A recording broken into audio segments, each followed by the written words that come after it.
For decades, recycling has been marketed as an effective solution for reducing waste and preserving our planet.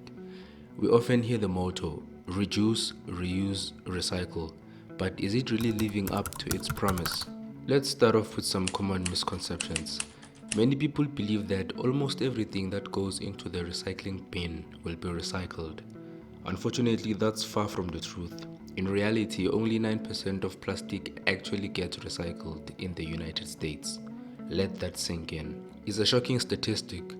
Millions of tons of recyclable material end up in landfills or incinerators instead. Here's where wishcycling comes into play. This term refers to throwing items into the recycling bin, hoping they will be recycled despite being unsuitable for processing. So what are these items? Pizza boxes, plastic bags, and even broken ceramics. Things we love to toss in but often stand a chance of ruining entire batches of recyclable materials. You might be surprised to know that much of the world's recyclable materials have had their destinations change in recent years.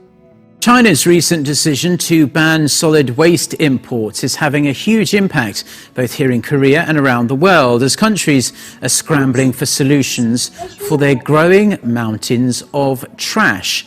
Lee Seung-jae reports. According to data from the country's Environment Ministry, South Korea sold more than 196,000 tons of recycled waste in the international market last year, with around 128,000 tons, or some two-thirds, heading to China. However, the ban on imports of 24 types of recyclables by China, a reflection of the nation's tougher stance on pollution, forced residents to halt recycling after a number of garbage collection companies in Korea halted collections, citing low margins and higher processing costs.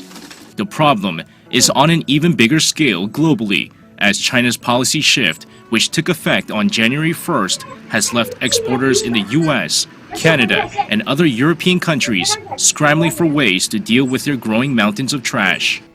Because of this shift and the accumulation of plastic waste, many recyclables now end up being shipped off and sometimes sold off at significant losses. Some materials just can't find a market anymore. If you look around, you can also find signs of a declining market, where thousands of tons of recyclables sit, still waiting for a second life, taking up space better suited for others before they fossilize. So, what can you do about it? How can we take matters into our own hands and enhance our environmental impact? Instead of just relying on the recycling system, we can explore other options. Consider reducing waste at its source, avoiding single-use plastics altogether, or opting for compostables or reusable products. Be mindful of your purchases. Educate yourself about your rubbish. Start local composting and advocate for systematic change. The recycling industry holds a lot of promise, but it sure faces enormous hurdles ahead. If we, as consumers, can adopt smarter habits and hold companies accountable, we can lead the charge towards a more sustainable future. Remember that small changes can create the ripples of a major impact. It's time to rethink our role in recycling and take definitive steps to create a cleaner environment together. Thanks for tuning in. If you find this shocking or insightful, please give us a thumbs up and don't forget to subscribe for more eye-opening insights. Share your thoughts on recycling or what you plan to change in your habits. See you in the next video.